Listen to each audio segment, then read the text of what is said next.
I didn't see much future for those guys. They're pretty much bordering on retarded, bums, basically, unemployed, and rock and roll made them millionaire. Okay, so I'm just gonna go ahead and admit something to the entire world right now that I probably wouldn't have admitted prior to researching this video. I never liked the Melvins. I never listened to the Melvins. I thought their music was garbage. Now, the general consensus back in the 90s, if you were a Nirvana fan, if you were a Seattle music grunge fan, you had to say that you like the Melvins. Why? Because Kurt Cobain respected the Melvins. He respected them so much that after he became famous, he actually co-produced their album Houdini and got them signed to a major record label. But in this video, you're going to find out how much that respect was reciprocated. In case you're totally in the dark, the Melvins also came out of Aberdeen. They formed before Nirvana in 84 or 85. Nirvana came around in 87. Kurt was a bit young, a couple years younger than them. He used to go to their shows. He even said that the first Melvins show he went to, he decided then and there that he wanted to be a musician. And the Melvins were signed to Sub Pop, just like a lot of other bands coming out of this area. Nirvana just happened to be the one that first went to the major record label and blew up all over the world.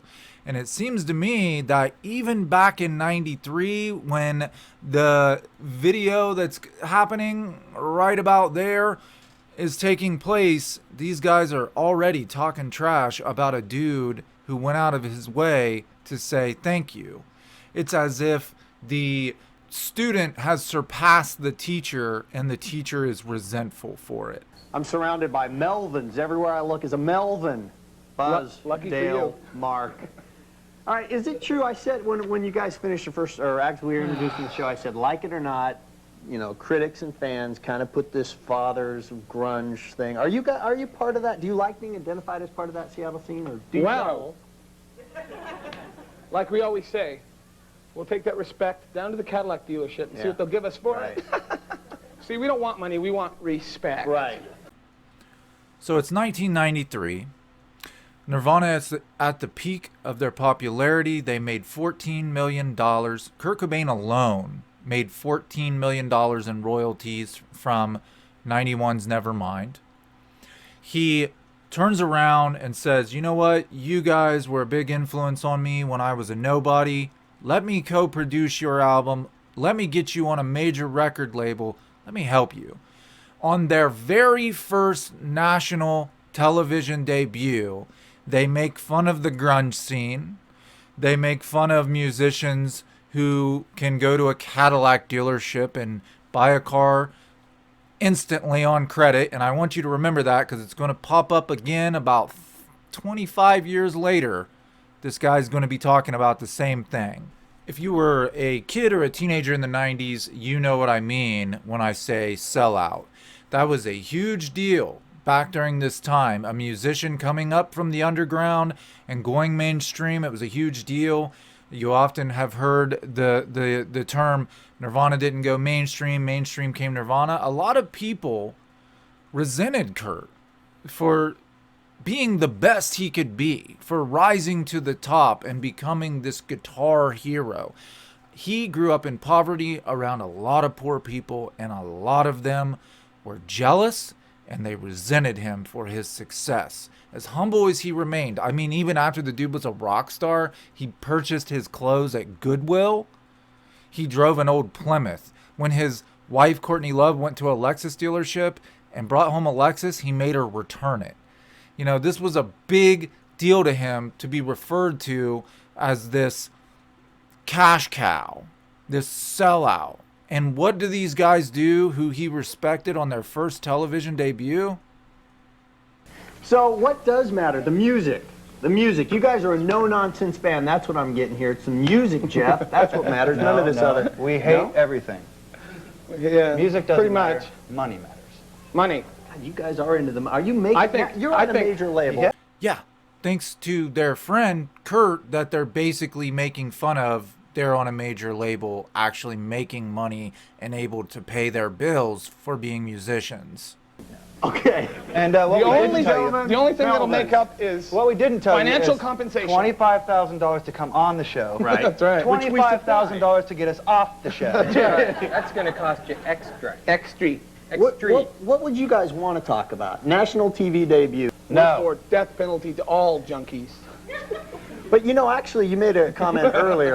And keep in mind, at this point in time, it's a well-known fact that because of Kurt's stomach issues, the stomach pain he has had relentlessly for years, he has resorted to painkillers and opiates. It is very well known that he is having a problem with heroin. So let's move on to our next shining example of bitterness, jealousy, and rivalry between Buzz and Dale and Chris, Dave, and Nirvana. If you thought that was a one-off, if you thought it doesn't get worse, it does.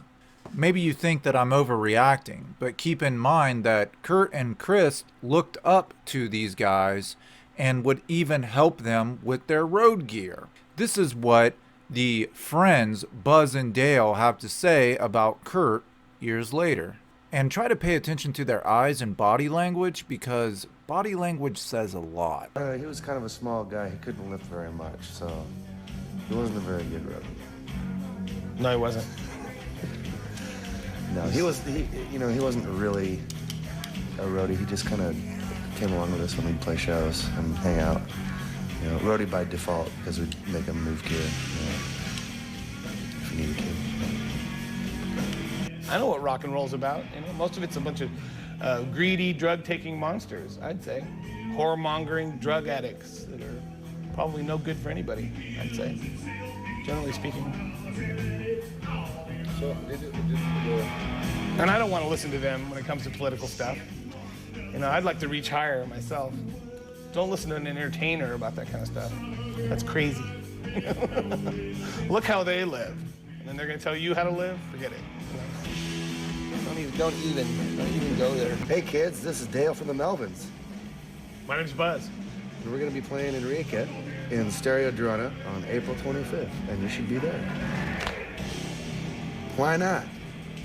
What can happen? Bring money. So you see this pattern of Dale and Buzz criticizing more successful musicians than they are, and talking about how their music is so pure, yet saying, hey kids, make sure to bring your money.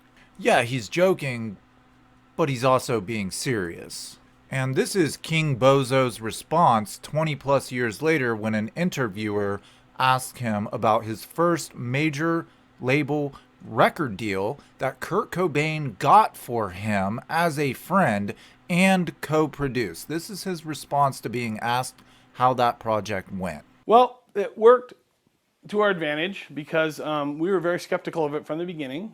We didn't really think that Dale or I had the what I like to call the MTV wounded junkie look that seems to be so popular with those kinds of people. Because I honestly believe if Kurt Cobain would have looked like Fat Albert, nobody would have given a shit about him or his music, you know. Okay, and I'm not even being derogatory toward overweight people. Who in this equation looks like Fat Albert?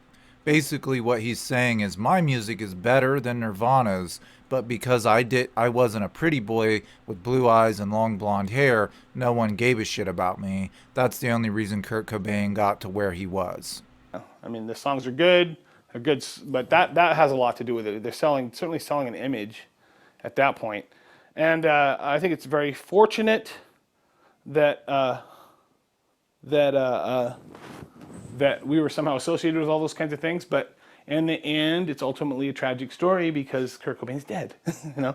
And I don't have a whole lot of good things to say about any of that stuff, you know. And realizing that he has just trash talked someone who did him a favor that any one of us would have begged for in 1993-94, and realizing he was trash talking one of the greatest rock icons of all time, he comes back around and he says, oh, but it was a tragedy because, you know, my friend's dead. like realizing that people would get upset with him for the trash talk he has been spewing for the last 25 years. I'm going to round out this video with King Bozo himself telling a story about Dave Grohl. Maybe you've seen it, maybe you haven't. If you like what you saw, click that subscribe button. Don't forget to leave a like.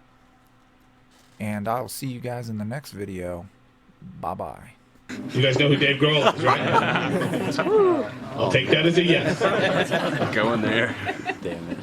I knew Dave when he was in, a long time ago, when he was in a band called Scream. But I knew Scream, the band Scream, before that.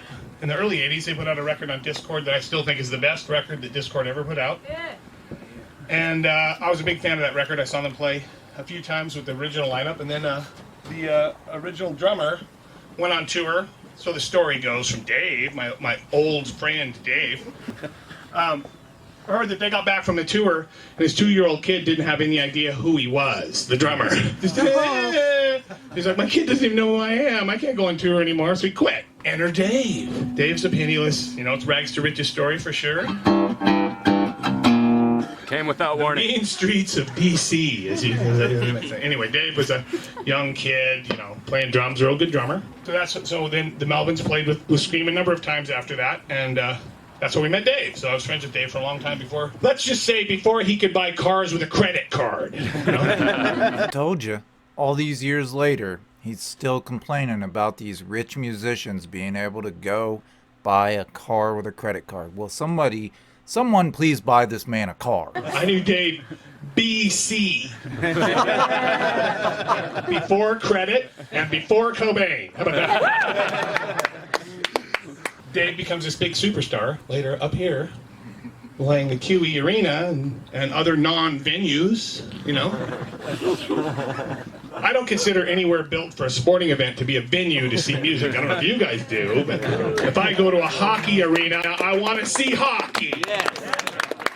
I don't want to see a band play. I don't know. That's what I liked about punk rock to begin with. I liked the intimacy of the whole thing. That's what attracted me to it. You really don't get that in a place that's designed for basketball. Yet, not long ago when Slayer, who plays in very, very large arenas, asked the Melvins to come open up for him, they did it. I mean, to me, if you're 16 and you're on acid or something, it's fun to just be away from your parents for a long period of time, so it has its place. I understand that. It's not that I don't get it, But as time has went on, and I relatively quickly, when I was a young kid, I realized that I wanted to go to places like this, or a regular club, and see the bands right in the eyes. That's what I liked, anyway. So Dave's playing venues that you can barely see him with a deer rifle, I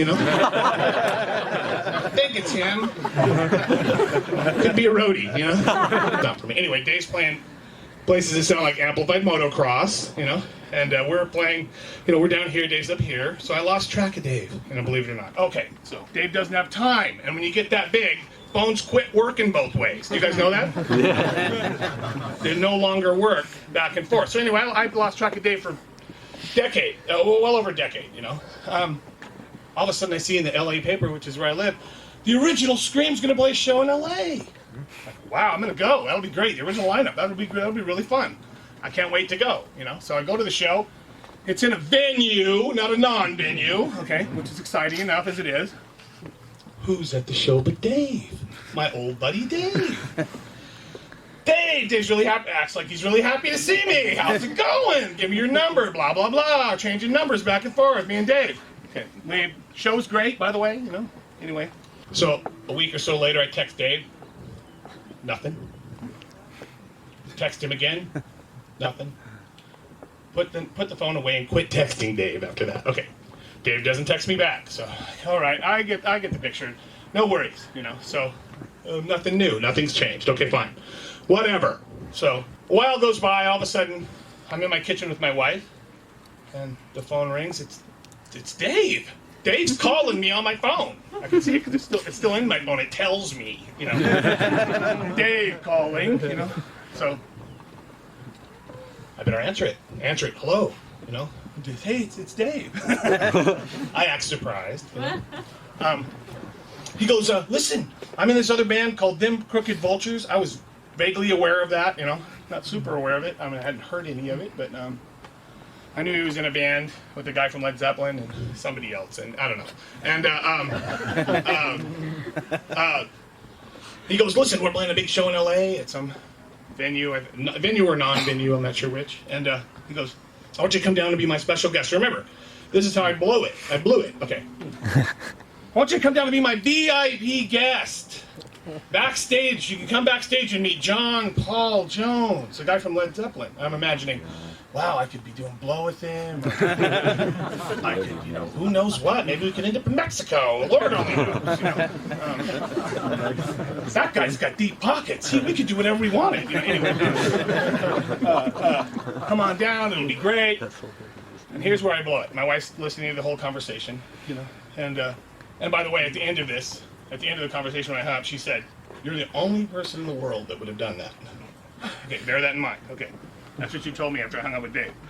I go, Dave, what day's that show? Tells me the date, and I go, oh man, I got Dodger tickets that night. Dodger. And they weren't even good tickets. And then I said, if something happens, I'd be more than happy to have you come with me to the game. And he never called me again. And then my wife said, you're the only person. Anyway, I told you it was a relatively pointless story. You like it? So I know I said that I was gone. I was going to end the video with that story, but I felt the need to just add one more of my 2 cents in, and that is, I feel like he tells this story to save face, to be like, look at me, I'm the guy who turned down Dave Grohl, I need recognition. I feel like there's a lot of bitterness, and it reminds me of high school. It reminds me, there's a hierarchy in high school, a popularity contest. And it didn't matter who you were, there was somebody that you felt was below you, right? Whether they followed you around or you only hung out with them because you felt sorry for them, whatever the case was. I think that Dale Crover and Buzz looked at Chris and Kurt as these 2 younger kids who wanted to be like them, who looked up to them. They looked at them as below them. And when Kurt and Chris blew them out of the water, created a lot of animosity and a lot of bitterness. And I mean, 25 years later, the guy's still talking about it, still trying to get recognition for his connection to these guys and the influence that he had on them. And I honestly hope that they can reconcile and just be cool once again. But he needs to get over his own ego and realize that he was never better than Kurt. He was never better than Chris or Dave or Chad or Jason or any of them. They were all equal. And in the end, one might even argue that Kurt and Dave and Chris elevated above them. I want to hear you guys' opinions, your thoughts, your comments.